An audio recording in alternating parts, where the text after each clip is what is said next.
आप सबका बहुत बहुत धन्यवाद आज के इस सत्र में जुड़ने के लिए। आज के सत्र में हम आने वाले निपुण असेसमेंट टेस्ट के बारे में और सरल ऐप के उपयोग के बारे में आपको कुछ महत्वपूर्ण जानकारी देंगे।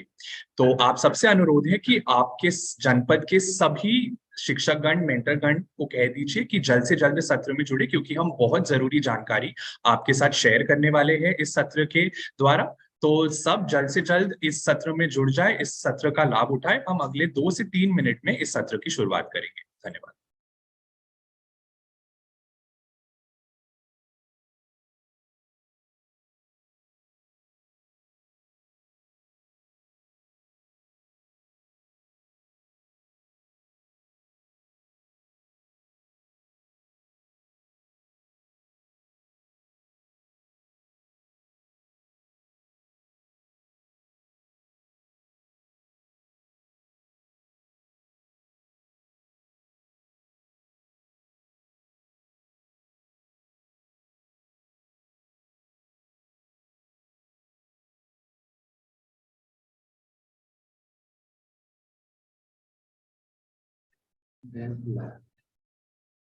That's always a friend. आप सबका बहुत बहुत धन्यवाद इस सत्र में जुड़ने के लिए। इस सत्र के द्वारा हम आपको निपुण असेसमेंट टेस्ट और सरल ऐप के बारे में कुछ महत्वपूर्ण जानकारी बताएंगे, कुछ आपके साथ पूरा प्रोसेस शेयर करेंगे कि आकलन की प्रक्रिया कैसे होगी और आपके जनपद में आप इसे कैसे सफलतापूर्वक पूर्ण कर सकते हैं। तो आप सबसे अनुरोध है कि जल्द से जल्द अपने सभी साथियों को कह दीजिए कि इस यूट्यूब लाइव सेशन में जुड़े और इस सेशन का लाभ उठाए, ताकि हम इस आकलन की प्रक्रिया अपने जनपद में सफलतापूर्वक पूर्ण कर सकते हैं। धन्यवाद। हम अगले 2 मिनट में इस सत्र की शुरुआत करें।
फिर से सभी का धन्यवाद कि आप सबने अपना समय निकाला और इस सत्र में जुड़े।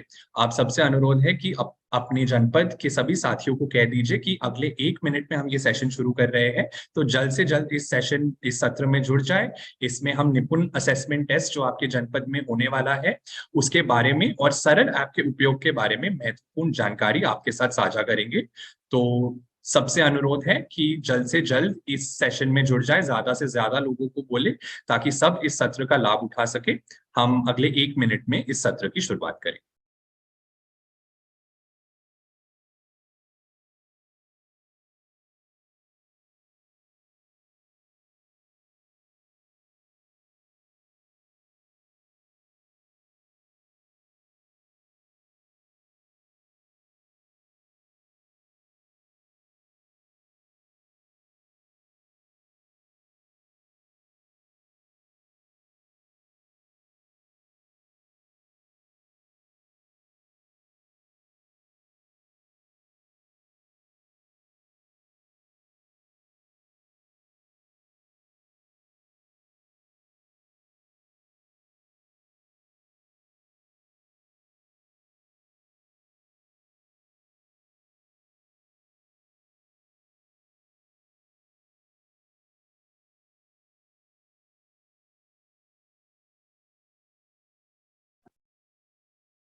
चलिए इस सत्र की शुरुआत करते हैं। आप सबका बहुत बहुत धन्यवाद फिर से इस सत्र में जुड़ने के लिए।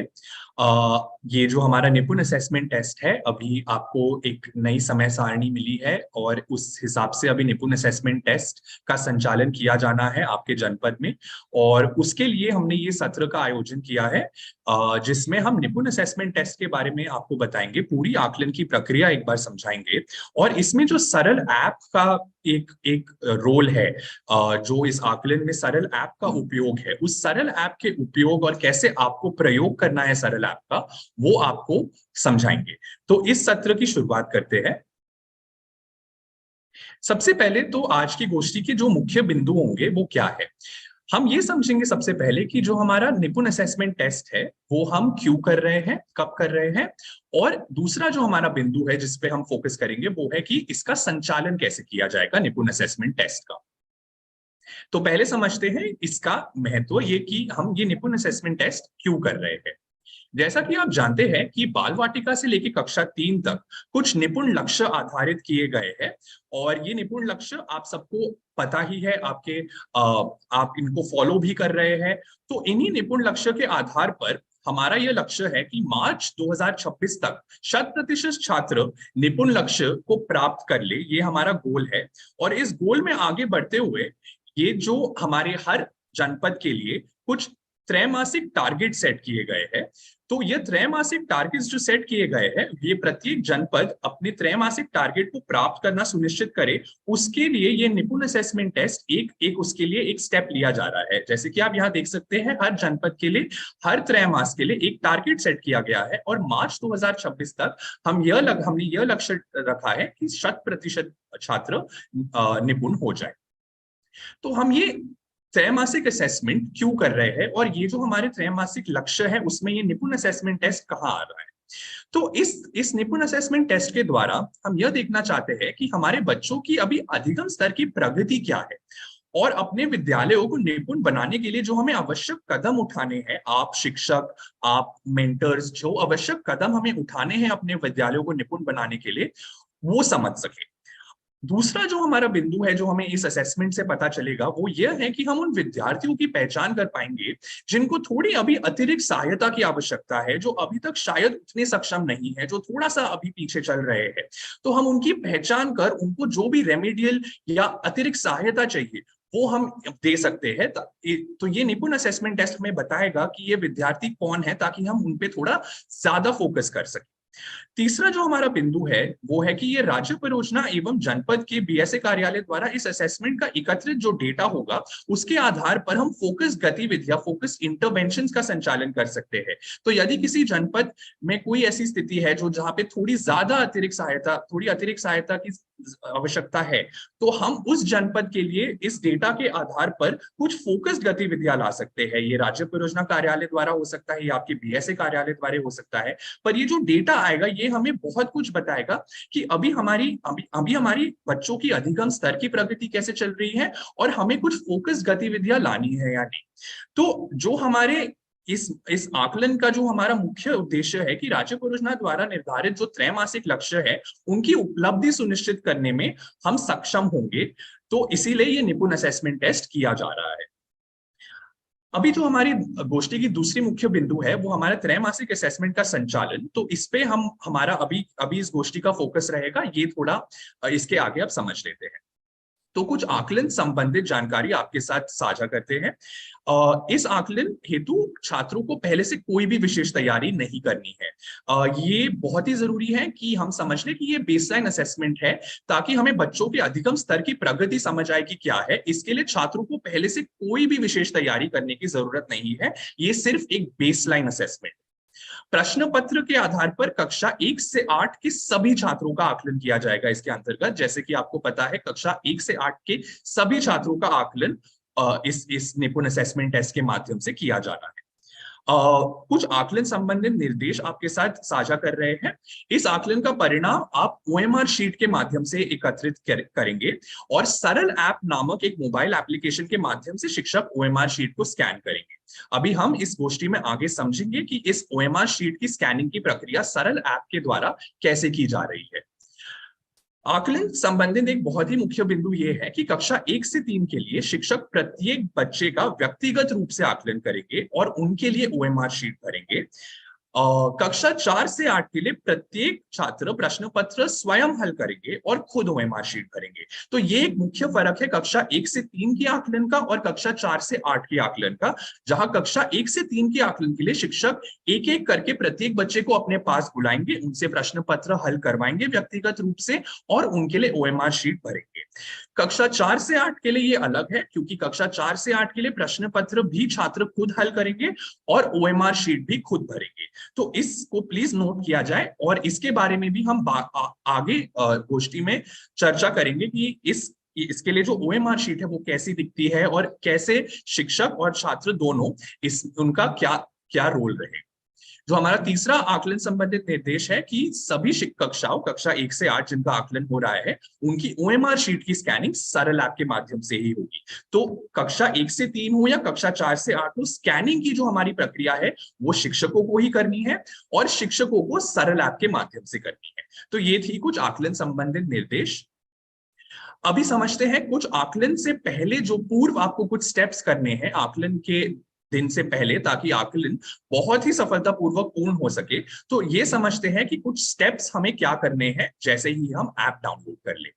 तो जैसे ही हम सरल ऐप डाउनलोड कर लेते हैं, आप सबके साथ सरल ऐप डाउनलोड करने का लिंक साझा किया गया है।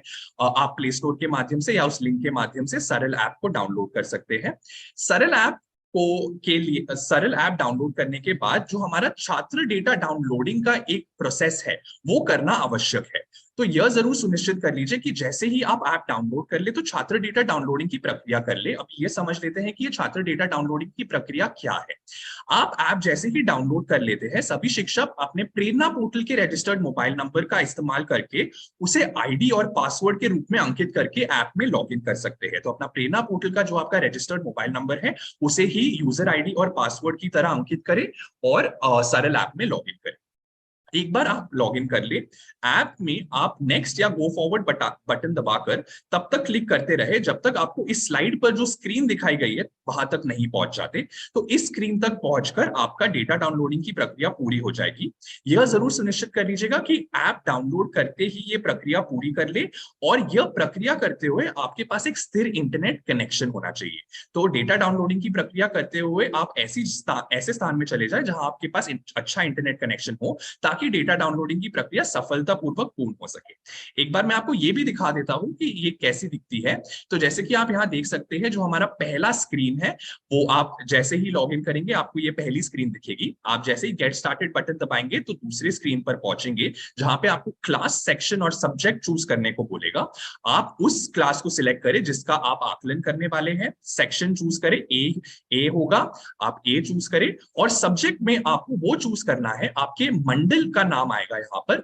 तो यदि आप जैसे बस्ती मंडल से हैं तो आप बस्ती मंडल चुने, यदि आप प्रयागराज मंडल से हैं तो प्रयागराज मंडल चुने। तो यह जरूर देख लीजिएगा कि आप सब्जेक्ट बिल्कुल सही चुन रहे हैं। जैसे ही आप ये अपना सब्जेक्ट चुनेंगे और सबमिट बटन दबाएंगे, तीसरी स्क्रीन पर आपको एक छात्र विवरण की सूची दिखेगी। यह सूची में आपको दिखेगा कि आपके पास एक 9 अंकीय सरल आईडी और उस छात्र का नाम होगा। तो इस स्क्रीन पर छात्र सूची की आईडी होगी और इसके बाद जब हम नेक्स्ट बटन दबाएंगे तो चौथी स्क्रीन पर पहुंचेंगे जहां पर हमें अपना स्कैन स्टेटस और सेव स्टेटस दिखेगा। जब आप ऐप में शुरू में डाउनलोड करेंगे तो ये दोनों 0 रहेगा, क्योंकि हमने अभी कोई स्कैनिंग की प्रक्रिया नहीं की है, तो ये 0 ही रहेगा। और आप जैसे ही कंटिन्यू स्कैन बटन दबाएंगे उसके बाद हम 5वीं स्क्रीन पर पहुंचेंगे और ये 5वीं स्क्रीन जो आपको अभी स्लाइड पे दिखाई गई है, इस पर पहुंचते ही आपकी डेटा डाउनलोडिंग की प्रक्रिया पूर्ण हो जाएगी। तो यह जरूर सुनिश्चित कर लीजिएगा कि ऐप डाउनलोड करते ही आप डेटा डाउनलोडिंग की प्रक्रिया पूर्ण कर ले। एक और महत्वपूर्ण सूचना इसके संदर्भ में, अगर एक शिक्षक एक से अधिक कक्षाओं का आकलन कर रहे हैं, वो कक्षा 6 का भी कर रहे हैं और कक्षा 7 का भी कर रहे हैं, तो ये प्रक्रिया पहले कक्षा 6 के लिए पूरी कर ले और फिर से कक्षा 7 के लिए कर ले। तो ये पूरी प्रक्रिया आपको फिर से करनी होगी यदि आप एक से अधिक कक्षाओं का आकलन कर रहे हैं। तो यह जरूर सुनिश्चित कर लीजिएगा कि आप पहले कक्षा 6 का कर ले, यदि आप कक्षा 7 का भी कर रहे हैं तो कक्षा 7 का उसके बाद कर लीजिएगा। जो हमारा दूसरा स्टेप है हमें आकलन से पहले पूर्ण करना है, वो है कि आप छात्र विवरण की सूची बना लें। जैसे कि आपको पहले भी दिखाया गया था कि ऐप के इस पेज आप खोलेंगे तो आपको एक छात्र विवरण की सूची दिखेगी जिसमें छात्र के नाम के साथ उनकी 9 अंकीय सरल आईडी लिखी गई है। तो आप अपने रजिस्टर या डायरी में ऐप से देखकर एक सूची बना सकते हैं जिसमें आप छात्र के नाम के साथ उनकी 9 अंकीय सरल आईडी नोट कर लीजिए। तो आप जिस भी कक्षा का आकलन कर रहे हैं उस आकलन उन छात्रों की एक सूची बना लीजिए जिसमें आप उनकी 9 अंकीय सरल आईडी लिख रहे हैं और उनका नाम लिख रहे हैं, ताकि आकलन वाले दिन आपको कोई भी प्रॉब्लम ना आए इस आईडी को देखते हुए जब आप इसको ओएमआर शीट में भर रहे हैं, या आप छात्रों को बता रहे हैं कक्षा 4 से 8 के लिए उनके लिए भरने के लिए ये, तो यह जरूर सुनिश्चित कर लीजिए कि आकलन से पहले आप ये सूची अपने पास बनाकर रखिए। अभी हम समझते हैं कक्षा 1 से 3 की आकलन का संचालन कैसे किया जाना है, क्योंकि कक्षा 1 से 3 और कक्षा 4 से 8 की आकलन की प्रक्रिया थोड़ी सी अलग है। तो हम पहले कक्षा 1 से 3 के लिए समझेंगे ये प्रक्रिया और उसके उपरांत हम कक्षा 4 से 8 के लिए समझेंगे। तो पहले देखते हैं हमारे 3 मुख्य बिंदु जो हम इसमें कवर करेंगे, वो है हमारा प्रश्न पत्र, हमारा ओएमआर शीट कैसे दिखता है और सरल ऐप का संचालन। तो जो हमारा प्रश्न पत्र है कक्षा 1 से 3 के लिए, जैसे कि आपको पहले भी बताया मैंने कि प्रत्येक छात्र का व्यक्तिगत रूप से शिक्षक असेसमेंट करेंगे। तो आप एक एक करके अब कक्षा 1 से 3 के छात्रों को अपने पास बुलाएंगे और उनसे प्रश्न पत्र हल करवाएंगे। तो प्रश्न पत्र पर जो भी आपको निर्देश दिए गए हैं उसके आधार पर प्रत्येक छात्र का आकलन करना सुनिश्चित कीजिएगा। और आप जैसे ही वो उस टाइम पे प्रश्न पत्र सॉल्व कर रहे हैं, जैसे पहले छात्र को आपने बुलाया वो प्रश्न पत्र सॉल्व कर रहे हैं आपके सामने, आप उनके आंसर्स का नोट कर लीजिए यदि वो सही उत्तर दे रहे हैं या गलत उत्तर दे रहे हैं, और उसके बाद आप ओएमआर शीट भर सकते हैं। तो यहाँ पे एक वही फिर से कि कक्षा 1 से 3 के लिए ओएमआर शीट शिक्षक ही भरेंगे, उनका व्यक्तिगत रूप से भी असेसमेंट किया जाएगा। अभी देखते हैं कि ये ओएमआर शीट कैसी दिखती है और शिक्षकों को ये कैसे भरनी। तो कक्षा 1 से 3 की जो ओएमआर शीट है वो कुछ ऐसी दिखती है। यहाँ पर आप जैसे देख सकते हैं ऊपर हमें कक्षा और सेक्शन लिखना है।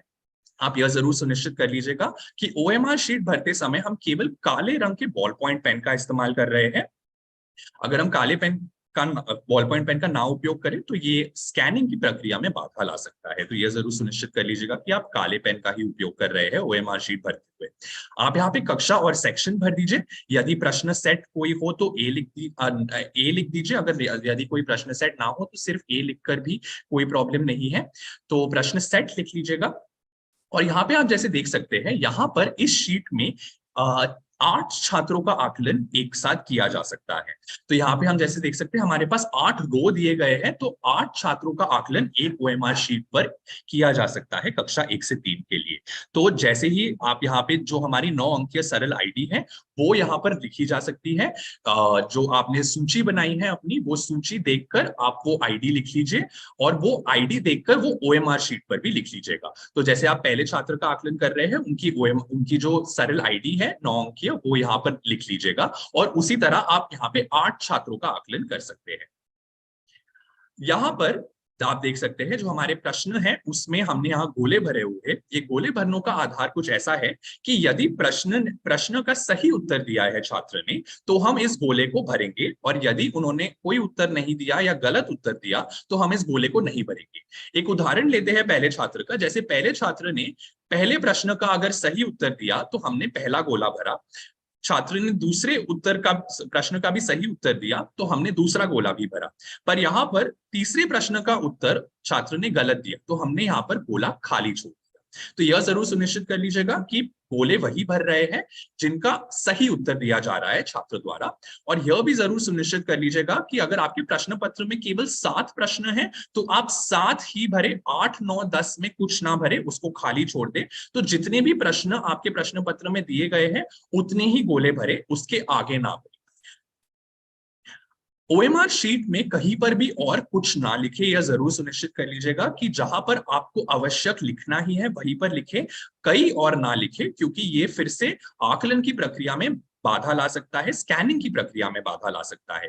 तो ओएमआर शीट के आसपास कहीं कुछ ना लिखे, सिर्फ वहीं पर लिखे जहां लिखना जरूरी है। जैसा कि मैंने समझाया, कक्षा और सेक्शन, प्रश्न सेट, जो हमारे 9 अंकीय सरल आईडी है, और जो हम गोले भर रहे हैं। तो 8 छात्रों का आकलन कक्षा 1 से 3 के लिए एक ओएमआर शीट पर किया जा सकता है। Ball point pen, black pen use करें और कहीं और ओएमआर शीट पर कुछ ना लिखे। एक बार हम देख लेते हैं कि सरल ऐप पर जो स्कैनिंग की प्रक्रिया है वो कैसी दिखती है। एक बार यह समझ लेते हैं। मैं अपनी स्क्रीन शेयर कर रहा हूं एक वीडियो के माध्यम से, मुझे 1 मिनट का समय दीजिए।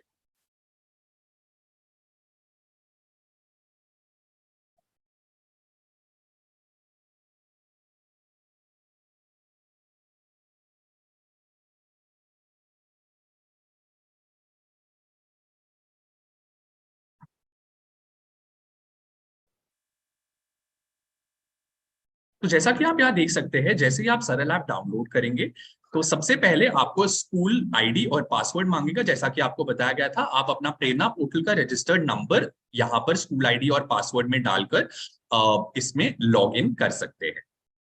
आप जैसे ही इसमें लॉग इन करेंगे आपको ये स्क्रीन दिखाई देगी, और जैसे ही आप गेट स्टार्टेड दबाएंगे आपको सबसे पहले क्लास दिखेगा। आप अपना क्लास का चयन कर लीजिए, सेक्शन का चयन कर लीजिए, और जो आपका सब्जेक्ट है जिसमें आपको बताया कि यदि आपके मंडल का नाम आपको दिखेगा यहाँ पर, उस मंडल के नाम को सिलेक्ट कर लीजिए। यह जरूर सुनिश्चित कर लीजिएगा कि आप ये सही चुन रहे हैं। यदि आपके मंडल का नाम बस्ती है तो बस्ती ही चुने, यदि प्रयागराज है तो प्रयागराज ही चुने। आप जैसे ही इसमें आगे बढ़ेंगे यहाँ पे आपको छात्र विवरण की सूची दिखेगी। यही सूची आप अपने साथ एक डायरी रजिस्टर में ये सूची अपने साथ बना ले। आपने जिन भी कक्षाओं का चुना है उनकी सूची यहाँ दिखेगी आपको। जैसे यहाँ दिख रहा है एक मार्क एज एब्सेंट बटन भी है, तो ये जो हमारा मार्क एज एब्सेंट बटन है उसको दबाकर जो भी छात्र आकलन वाले दिन उपस्थित नहीं है, आप ये मार्क एज एब्सेंट बटन दबाकर उनको एब्सेंट मार्क कर सकते हैं। तो इसके आगे उनकी कोई आकलन की प्रक्रिया नहीं होगी, ना ही कोई ओएमआर शीट में उनका नाम भरना है, ना ही सरल ऐप में उनकी स्कैनिंग करनी है। तो यहाँ पे जैसे ही आप मार्क एज एब्सेंट कर देंगे उनको, तो उसके बाद यहाँ पर उनकी कोई प्रक्रिया नहीं होगी। तो एक बार आपने मार्क एज एब्सेंट कर दिया है, जो भी हमारे छात्र है जो एब्सेंट है उनको एब्सेंट मार्क कर दिया है, उसके बाद हम नेक्स्ट बटन दबा सकते हैं। नेक्स्ट बटन आगे जाते ही हम देखेंगे कि हमारा स्कैन स्टेटस और सेव स्टेटस दिखेगा हमें। ये स्कैन स्टेटस ये बताता है कि कितनी ओएमआर शीट्स की स्कैनिंग हो चुकी है, और सेव स्टेटस बताता है कि कितनी सेव हो चुकी है। तो ये एक प्रक्रिया है, इसको समझते हैं। अभी स्कैनिंग की प्रक्रिया देखते हैं कैसी होती है। तो आप जैसे ही नीचे दिए गए स्कैन बटन को दबाएंगे आपका कैमरा खुल जाएगा, और जैसे ही आपका कैमरा खुलेगा, आप जैसे ये स्कैन बटन दबाएंगे आपका एक कैमरा खुलेगा और आप ओएमआर शीट की स्कैनिंग की प्रक्रिया शुरू कर सकते हैं। जैसे कि आपको यहाँ दिखाया जा रहा है कि आप अपने कैमरा को बिल्कुल ऐसे फोकस करें ताकि वो 4 जो गोले बने हैं ओएमआर शीट पर वो आपके एक ग्रीन बॉक्स आ जाए, और इस ग्रीन बॉक्स को आते ही आपकी स्कैनिंग की प्रक्रिया हो जाएगी। और जैसी स्कैनिंग की प्रक्रिया हो जाएगी आपको छात्र के नाम के साथ उनकी आईडी और उनके जो भी उत्तर उन्होंने दिए हैं, यहाँ पे कक्षा 1 से 3 के लिए जैसे कि आप देख सकते हैं कि पहले प्रश्न का उत्तर यदि सही दिया है तो 1 आएगा, दूसरे प्रश्न का उत्तर गलत दिया है तो 0 आएगा यहाँ पर। तो ये स्कैनिंग की प्रक्रिया से यहाँ हो गया है। यदि आपको लगता है कि इस डेटा में कोई त्रुटि है, आपके स्टूडेंट आईडी में या यहाँ पर उत्तर में कोई त्रुटि है, तो आप इसको स्वयं टाइप कर भी चेंज कर सकते हैं। तो जरूर एक बार ये सुनिश्चित कर लीजिएगा कि आप ओएमआर शीट से एक बार चेक कर रहे हैं कि सही स्कैनिंग हुई है या नहीं। आप जैसे जैसे आगे बढ़ते जाएंगे, क्योंकि यहाँ 8 छात्रों का आकलन एक ओएमआर शीट पर हुआ है, तो आपको सारे छात्रों का दिखेगा यहाँ पर। तो ये दूसरे छात्र का आपको दिखाई दे रहा है। यदि कोई त्रुटि लगे स्टूडेंट आईडी या उनके उत्तरों में, तो आप यहाँ पर उसको चेंज कर सकते हैं।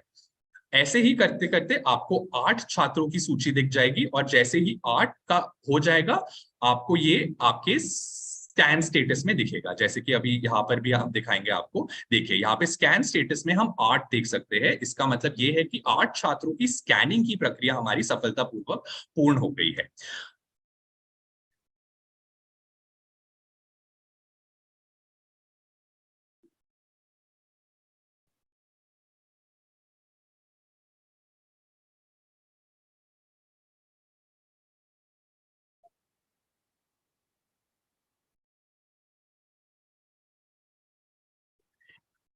जो हमारा जो हमारा इस आकलन का एक लास्ट स्टेप है स्कैनिंग की प्रक्रिया के बाद, जो हमारा सेव ऑल स्कैन वाला स्टेप है, ये बहुत ही जरूरी स्टेप है। ये आप मूल्यांकन पूर्ण करने के बाद और ओएमआर शीट्स को स्कैन करने के बाद करेंगे।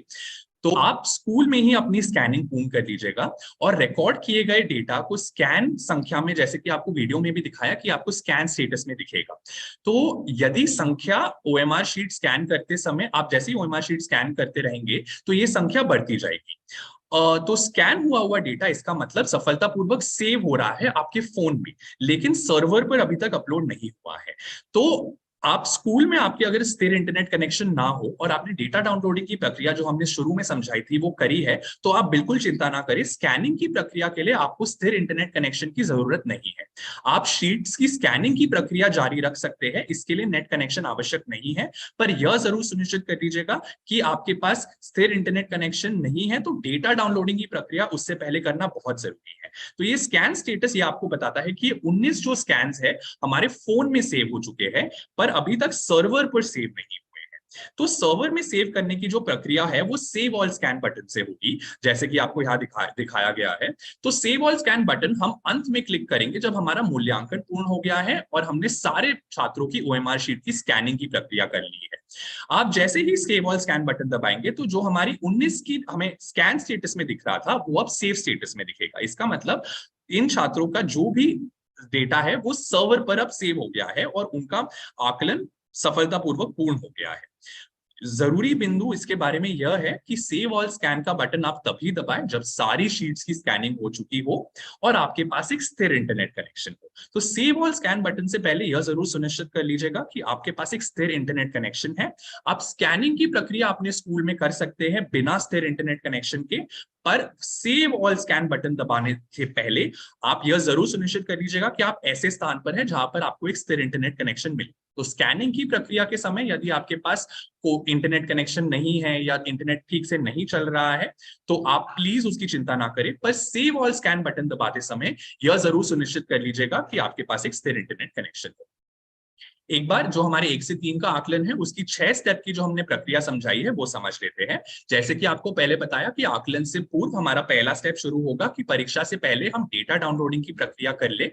हमारा जो दूसरा स्टेप है वो है परीक्षा से 1-2 दिन पहले हम छात्र विवरण की सूची बना ले, जिसमें हम छात्र की 9 अंकीय सरल आईडी के साथ उनका नाम लिख रहे हैं।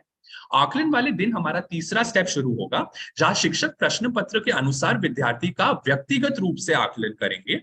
हमारा चौथा स्टेप ये रहेगा कि शिक्षक ओएमआर शीट पर 9 अंकीय स्टूडेंट आईडी भरेंगे और प्रश्न पत्र के अनुसार यदि विद्यार्थी सही उत्तर देते हैं तो ओएमआर शीट के गोले को भरेंगे अथवा उसे खाली छोड़ेंगे।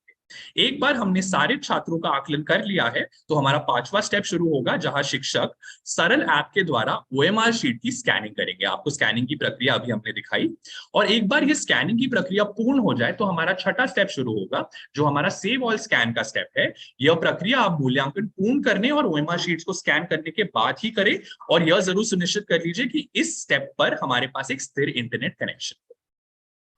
जैसे कि अभी आपको बताया कि कक्षा 1 से 3 के आकलन का संचालन ऐसे किया जाना है, कक्षा 4 से 8 की आकलन का संचालन भी काफी ऐसा ही दिखेगा। पर क्योंकि हमने जैसे बताया कि कक्षा 4 से 8 में छात्र अपना प्रश्न पत्र खुद हल करके ओएमआर शीट भरेंगे, तो इसमें जो थोड़ी सी चेंजेस है वो आपको समझाएंगे यहाँ पर।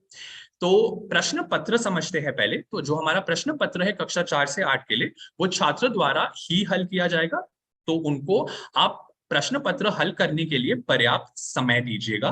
तो आप प्रश्न पत्र पहले उनके साथ प्रश्न पत्र वितरित कीजिएगा और उनको पर्याप्त समय दीजिएगा। यहाँ पर आप उनको ओएमआर शीट्स मत दीजिएगा अभी तक।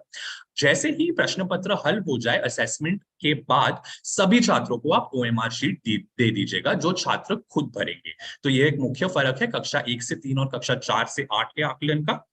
तो शिक्षक जरूर ये नोट कर ले कि वो कक्षा 1 से 3 का कर रहे हैं तो वो 1 से 3 पे फोकस करे कि वो कैसे करना है, और कक्षा 4 से 8 का आकलन अलग है तो कक्षा 4 से 8 के शिक्षक कक्षा 4 से 8 के लिए फोकस करें।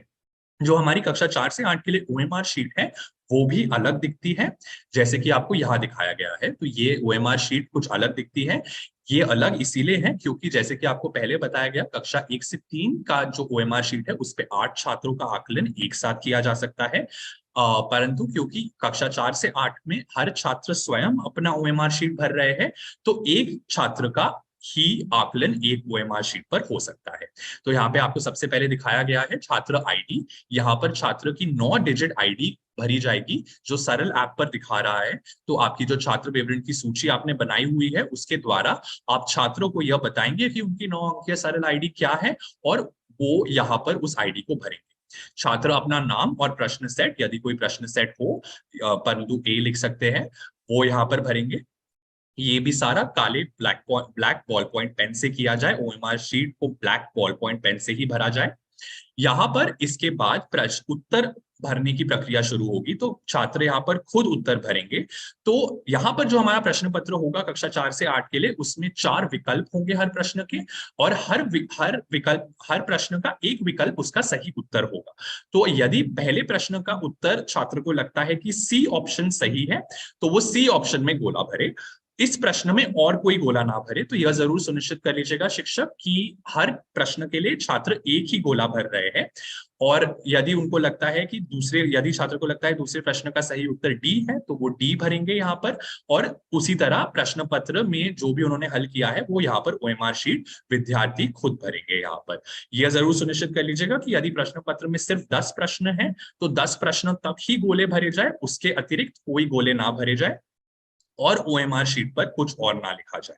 तो एक और बार बता देता हूं, सबसे पहले छात्र आईडी लिखी जाएगी सबसे ऊपर छात्र द्वारा, जो शिक्षक उनको बताएंगे कि ये क्या छात्र आईडी है, उनका नाम, प्रश्न सेट लिखा जाएगा, और हमारे 4 विकल्प हर प्रश्न के लिए दिए जाएंगे। उसका जो उत्तर सही लगता है छात्र को, उस गोले को ही उस गोले को ही भरा जाएगा, और ओएमआर शीट पर कहीं और कुछ नहीं लिखना है। एक बार यह समझ लेते हैं कि कक्षा 4 से 8 की जो स्कैनिंग की प्रक्रिया है सरल ऐप के माध्यम से, वो कैसे दिखती है। मैं अपना स्क्रीन शेयर कर रहा हूं, मुझे 1 मिनट का समय दीजिए।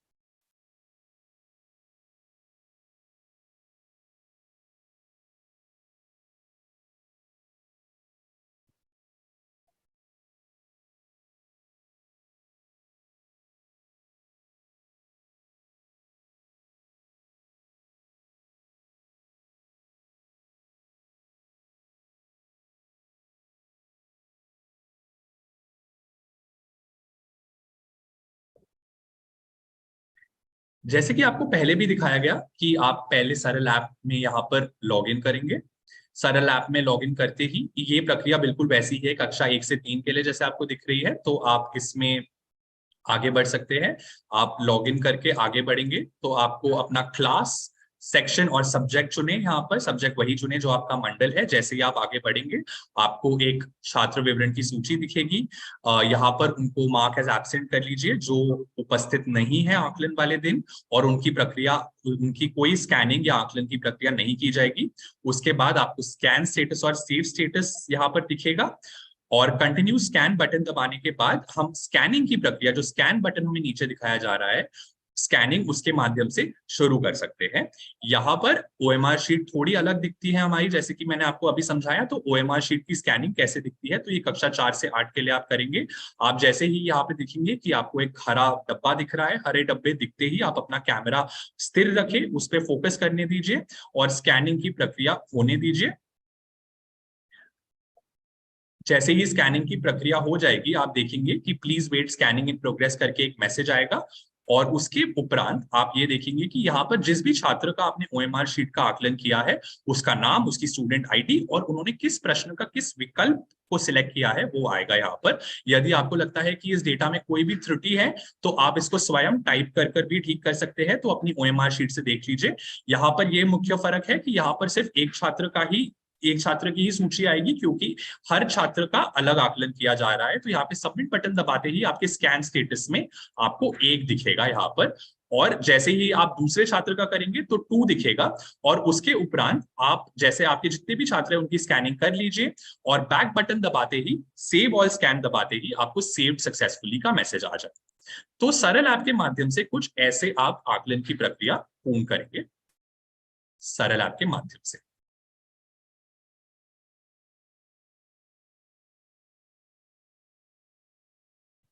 एक बार अब फिर से ये समझ लेते हैं कि हमारी आकलन की 7 स्टेप की प्रक्रिया, 4 से 8 में हमारे 7 स्टेप है, वो कैसी दिखती है। जैसे कि आपको पहले बताया कि आकलन से पूर्व आपको डेटा डाउनलोडिंग की प्रक्रिया करनी है, तो जरूर यह सुनिश्चित कर लीजिए कि डेटा डाउनलोडिंग की प्रक्रिया आप आकलन से पहले पूर्ण कर रहे हैं। हमारा दूसरा स्टेप भी आकलन से पहले किया जाएगा कि आप परीक्षा से पहले छात्र विवरण की सूची बना ले, जिसमें छात्र के नाम के साथ आप उनकी 9 अंकीय सरल आईडी लिख रहे हैं। आकलन वाले दिन हमारा तीसरा स्टेप शुरू होगा, जहां शिक्षक प्रश्न पत्र विद्यार्थियों में बांटेंगे और उन्हें हल करने का पर्याप्त समय देंगे। चौथा स्टेप हमारा ये रहेगा कि आकलन के बाद शिक्षक बच्चों को स्टूडेंट आईडी एवं ओएमआर पर गोले अंकित करने की प्रक्रिया बताएंगे। तो ये जो प्रक्रिया अभी हमने आपको समझाई है, यह प्रक्रिया आपको छात्रों को समझानी होगी, क्योंकि छात्र खुद यहाँ पर ओएमआर शीट भरेंगे। और एक बार आपने यह प्रक्रिया समझाई है, उसके उपरांत ओएमआर शीट बच्चों को वितरित कीजिएगा और उनको जरूर यह सहायता दीजिएगा कि अगर उनको ओएमआर शीट भरते हुए कोई भी जो हमारा 5वां स्टेप है जहां विद्यार्थी ओएमआर शीट भरेंगे, शिक्षक इस प्रक्रिया के दौरान विद्यार्थियों को सहारा देना होगा। कोई भी उनको मदद चाहिए होगी ओएमआर शीट सही भरने के लिए, तो वो जरूर शिक्षक उनको मदद करे। जैसे ही सारी ओएमआर शीट छात्रों ने भर ली है, उसके बाद हमारा छठा स्टेप शुरू होगा, जहां शिक्षक सरल ऐप के द्वारा ओएमआर शीट की स्कैनिंग करेंगे। तो ओएमआर शीट की स्कैनिंग की प्रक्रिया सारे शिक्षक ही करेंगे, शिक्षक को ही स्कैनिंग की प्रक्रिया सरल ऐप के माध्यम से करेंगे। एक बार सारी स्कैनिंग की प्रक्रिया पूर्ण हो जाए, हमें अपना 7वां और बहुत ही महत्वपूर्ण सेव ऑल स्कैन वाला स्टेप करना है। ये मूल्यांकन पूर्ण करने के बाद और ओएमआर शीट्स को स्कैन करने के बाद किया जाएगा। एक बार फिर से आपको बता देता हूं, बहुत जरूरी है ये कि आप सेव ऑल स्कैन करते समय आपके पास एक स्थिर इंटरनेट कनेक्शन हो। तो ऐसे स्थान पर चले जाए जहां आपके पास एक स्थिर इंटरनेट कनेक्शन हो और तभी सेव ऑल स्कैन करें। स्कैनिंग की प्रक्रिया आप बिना स्थिर इंटरनेट कनेक्शन के भी कर सकते हैं। कुछ मुख्य बिंदु सरल ऐप को इस्तेमाल करते हुए आपको आपके साथ साझा कर रहे हैं। जैसे कि आपको बताया कि एक छात्र विवरण की सूची आप बना लीजिए स्टूडेंट आईडी और नाम के साथ, ताकि आकलन के दिन ओएमआर शीट आसानी से भरी जाए। सभी का आकलन के बाद सरल ऐप के माध्यम से ही स्कैनिंग की जाएगी। अगर आपको लगता है स्कैन करे हुए डेटा में कोई भी त्रुटि है, तो उसको आप स्वयं टाइप कर भी ठीक कर सकते हैं। और प्रश्न पत्र में जितने प्रश्न हैं उतने ही गोले ओएमआर शीट पर भरे जाए, उसके अतिरिक्त खाली छोड़े। यदि प्रश्न पत्र में केवल 7 प्रश्न हैं, तो 7 प्रश्न तक ही ओएमआर शीट भरी जाए, 8वें के बाद ओएमआर शीट को खाली छोड़ा जाए। कुछ शिक्षकों का दायित्व भी आपको बताना चाहेंगे आकलन वाले दिन। पहले यह जरूर सुनिश्चित कर लीजिए कि 100% विद्यार्थी आकलन के दिवस विद्यालय आ रहे हैं और उनका आकलन हो रहा है, क्योंकि यह बहुत जरूरी है कि हम छात्र की अधिगम स्तर की प्रगति समझे। तो उसके लिए ज्यादा से ज्यादा विद्यार्थी जिस आकलन देंगे, तो ज्यादा से ज्यादा हमें समझ आएगा कि अभी उनकी अधिगम स्तर की प्रगति क्या है। तो अभी आप अभिभावकों से बात कर थोड़ा सा प्रेरित करें उन्हें, एक उत्सव का माहौल बनाए इस आकलन को, ताकि सभी को इसका महत्व समझ आए और आकलन वाले दिन सभी छात्र स्कूल आ रहे हैं और आकलन दे रहे हैं। इस YouTube लाइव सेशन को दोबारा जरूर देखें, क्योंकि हमने काफी जानकारी आपके साथ शेयर करी है। तो ऐसा हो सकता है कि कुछ आपसे मिस हो गया हो, तो आप जरूर यह सुनिश्चित करें YouTube लाइव। हम ऑलरेडी आपके साथ एक ट्रेनिंग वीडियो भी साझा कर रहे हैं, ट्रेनिंग वीडियो साझा कर रहे हैं। ये मैनुअल भी आपके साथ साझा किया जाएगा। तो आप जरूर यह सुनिश्चित कीजिएगा कि आप ये YouTube लाइव जो वीडियोस भी हम आपके साथ साझा कर रहे हैं और जो ट्रेनिंग मैनुअल भी आपके साथ साझा कर रहे हैं, जरूर आप एक बार देख लीजिएगा, ताकि आकलन वाले दिन आपको कोई भी मुसीबत ना आए आकलन की प्रक्रिया में, स्कैनिंग की प्रक्रिया में, सरल ऐप को समझने में। तो जरूर यह सुनिश्चित कर लीजिएगा कि आप ये YouTube लाइव दोबारा देख रहे हैं। ARPs और SRGs के से आकलन संबंधित सभी सवाल साझा किए जा सकते हैं, और उनसे आप कोई भी आपकी मुश्किल है तो आप जरूर उनसे पूछे। सभी मेंटर्स से भी ये अनुरोध रहेगा कि सभी शिक्षकों को पूरा सहयोग दे इस आकलन को सफलतापूर्वक पूर्ण करने के लिए। और आकलन वाले दिन विद्यार्थियों को जो भी सहायता की आवश्यक होगी, शिक्षक जरूर ये देखे कि उनको जो भी सहायता चाहिए वो सहायता उनको मिल रही है। अभी जो हमारा सरल एप्लीकेशन है, उसके संबंधित कुछ मुख्य बिंदु और डूज एंड डोंट्स जो हमारे हैं वो आपको समझाते हैं। जो हमारे सबसे पहले डूज और डोंट्स है कि आकलन का सही सेट चुने एवं दिनांक चुने। जैसे कि मैंने आपको बताया, सब्जेक्ट जो आएगा वो आपके मंडल के नाम से आएगा, तो उस मंडल को जरूर सही से चुने। आप बरेली मंडल से है तो बरेली चुने, बस्ती मंडल से है तो बस्ती चुने, पर सही चुने, ताकि आपको आगे कोई आकलन की आकलन की प्रक्रिया में बाधा ना आए। जैसे कि आपको ओएमआर शीट भरते समय भी काले रंग के पेन का उपयोग करें, किसी अन्य रंग के पेन का उपयोग ना करें। स्कैनिंग की प्रक्रिया में ये बाधा ला सकता है, तो काले रंग के पेन का ही उपयोग करिए। हम एक अपनी जो ओएमआर शीट भर रहे हैं, यदि शिक्षक भर रहे हैं 1 से 3 के लिए या छात्र भर रहे हैं 4 से 8 के लिए, उसे एक स्थिर प्लेटफॉर्म पर रखें। उसे अपनी गोद में या किसी अन्य ऐसे प्लेटफॉर्म पर जो स्थिर नहीं है उस पर ना रखें, और एकदम स्थिर प्लेटफॉर्म पर रखें, ताकि गोले भरते हुए कोई भी प्रॉब्लम ना हो। जब हम ओएमआर शीट में गोले भर रहे हैं, तो यह जरूर सुनिश्चित कीजिएगा कि शिक्षक और छात्र दोनों इन गोलों को पूरी तरह भर रहे हैं। जैसे कि आपको बाई ओर दिखाया गया है, गोलों को पूरी तरह भरना है, ना कि उस पे क्रॉस लगाना है या थोड़ा भरना है या उसके गोले के बाहर कुछ आने देना है। तो गोले के अंदर ही पूरा उसको भरे, पर गोले के बाहर कुछ ना आने दे, उस पर क्रॉस ना लगाए। तो छात्र जब ये भर रहे हैं तो शिक्षक जरूर देख ले कि छात्र ये सही से भर रहे हैं, और शिक्षक भी 1 से 3 के लिए सुनिश्चित कर ले कि वो भी इसको ठीक से गोले को भर रहे हैं। जब हम सरल आईडी अपनी इस पे लिख रहे हैं तो जरूर ये देख लीजिएगा कि केवल मानकृत संख्याओं का उपयोग किया जा रहा है, जैसे कि आपको बाई ओर दिखाया गया है, क्योंकि स्कैनिंग में कैमरा को पढ़ते समय ये हो सकता है कि मानकृत संख्याएं ना हो तो उस आईडी में त्रुटि आ सकती है। यह त्रुटि जरूर आप स्वयं ठीक कर सकते हैं, पर अगर आप मानकृत संख्याओं का उपयोग करेंगे तो त्रुटि नहीं आएगी और आपकी भी आकलन की प्रक्रिया बहुत ही आसानी से पूर्ण हो सकती है। तो जरूर यह सुनिश्चित कर लीजिएगा कि बाई ओर जैसे कि आपको मानकृत संख्याएं दिखाई गई है उसी तरह लिखे। जैसे कि मैंने आपको बताया, ट्रेनिंग मैनुअल आपके साथ साझा किया जाएगा, तो आप ये बाद में भी देख सकते हैं कि मानकृत संख्याएं क्या है। ये मानकृत संख्याएं आप अपने क्लासरूम के बोर्ड पर भी लिख सकते हैं, ताकि छात्रों को भी पता हो कि क्या मानकृत संख्याओं में उनको ओएमआर शीट पर लिखना है। जब आप ओएमआर शीट भर रहे हैं या उसको हैंडल कर रहे हैं तो यह जरूर सुनिश्चित कर लीजिएगा कि ओएमआर शीट को कोई भी नुकसान नहीं पहुंच रहा है, उस पर कोई भी फोल्ड ना आने दे, उसको पंक्चर ना करे, बहुत ही संभाल कर रखे। तो शिक्षक यह भी जरूर सुनिश्चित कर ले अपने स्तर पर भी और छात्रों को भी ओएमआर शीट देते समय कक्षा 4 से 8 के लिए कि वो ओएमआर शीट को डैमेज नहीं कर रहे हैं, कोई नुकसान नहीं पहुंचा। जब हम स्कैनिंग की प्रक्रिया कर रहे हैं तो अपने फोन को लैंडस्केप मोड में पकड़े। बाई ओर आपको दिखाया गया है कि फोन को कैसे पकड़ना है। दाई ओर पोर्ट्रेट मोड में ना पकड़े, अपने फोन को लैंडस्केप मोड में ही पकड़कर स्कैनिंग की प्रक्रिया को करें। आप जब स्कैनिंग की प्रक्रिया कर रहे हैं तो अपना फोन ओएमआर शीट के सीधा ऊपर रखे, तो बिल्कुल ऐसे रखिएगा, ना कि बाई या दाई ओर रखे, क्योंकि फिर ये स्कैनिंग की प्रक्रिया में बाधा ला सकता है। तो ओएमआर शीट के बिल्कुल ऊपर अपना फोन आप रखेंगे तो आपकी स्कैनिंग की प्रक्रिया आसानी से पूर्ण हो सकती है। आप जब स्कैनिंग की प्रक्रिया कर रहे हैं तो आपके ओएमआर शीट पर जैसे आपने देखा होगा कि आपको 4 गोले दिख रहे हैं। 4 गोले कवर नहीं होने चाहिए, कोई भी अन्य वस्तु इस गोले को कवर नहीं करना चाहिए। तो यह जरूर सुनिश्चित कर लीजिएगा कि कोई भी अन्य वस्तु स्कैनिंग के टाइम पर ओएमआर शीट या कैमरा के आसपास नहीं है और सिर्फ वो ओएमआर शीट ही दिखनी चाहिए स्कैनिंग की प्रक्रिया करते समय, और उन काले गोलों को कोई भी अन्य वस्तु ढकनी नहीं चाहिए। एक टाइम पर एक ही शीट की स्कैनिंग की प्रक्रिया कीजिएगा, तो अन्य शीट आप दूर रखें। एक शीट लीजिए, उसकी स्कैनिंग कीजिए, उसको अलग रख दीजिए, फिर दूसरी शीट लीजिए, क्योंकि फिर से ये स्कैनिंग की प्रक्रिया में थोड़ी सी कंफ्यूजन ला सकता है और डेटा में त्रुटि आ सकती है। तो यह जरूर देख लीजिएगा कि एक टाइम पर कैमरा पर एक ही शीट दिखाई दे रही है। स्कैनिंग करते समय एक अच्छी रोशनी वाले कमरे में करिएगा। ओएमआर शीट पर पर्याप्त रोशनी आ रही है यह जरूर सुनिश्चित कर लीजिएगा, क्योंकि फिर डेटा जो आगे आ रहा है उसमें त्रुटि आ सकती है। तो आप जरूर यह सुनिश्चित कर लीजिएगा कि आप ऐसे स्थान पर हैं जहां ओएमआर शीट पर पर्याप्त रोशनी हो और तभी स्कैनिंग की प्रक्रिया कीजिएगा। कैमरा में ओएमआर शीट पर ठीक से फोकस करें। आप जब ओएमआर शीट की स्कैनिंग की प्रक्रिया कर रहे हैं तो थोड़ा सा अगर फोकस नहीं हो रहा है तो अपने कैमरा अपने फोन को ऊपर नीचे थोड़ा सा कीजिए। यदि फोकस ना हो रहा हो, एक बार अपने स्मार्टफोन की स्क्रीन पर टैप भी कर सकते हैं आप, ताकि कैमरा ओएमआर शीट पर फोकस करे। पर फोकस करना जरूरी है क्योंकि कैमरा हमारा डेटा पढ़ नहीं पाएगा और फिर इसमें त्रुटि आएगी। तो यह कुछ बहुत ही मुख्य बिंदु है जो हम आपको समझा रहे हैं ओएमआर शीट की स्कैनिंग के बारे में। यह जरूर आप अगर ध्यान रखेंगे तो आपकी डेटा स्कैनिंग में कोई त्रुटि नहीं आएगी और आपको उसको स्वयं ठीक नहीं करना होगा। आप जब सेविंग कर रहे हैं तो सेविंग से पहले यदि आपको ये सेव स्टेटस में गोला घूमता हुआ दिखे तो उसी स्क्रीन पर रुक जाए, प्रतीक्षा करें इस गोले को घूमने तक जब तक आपको एक नंबर नहीं दिखाई देता। तो यह जरूर सुनिश्चित कर लीजिएगा कि यह गोला घूम घूम रहा है, घूमने दीजिए, और जब तक उस पर नंबर नहीं आता उस स्क्रीन पर आप प्रतीक्षा कीजिएगा।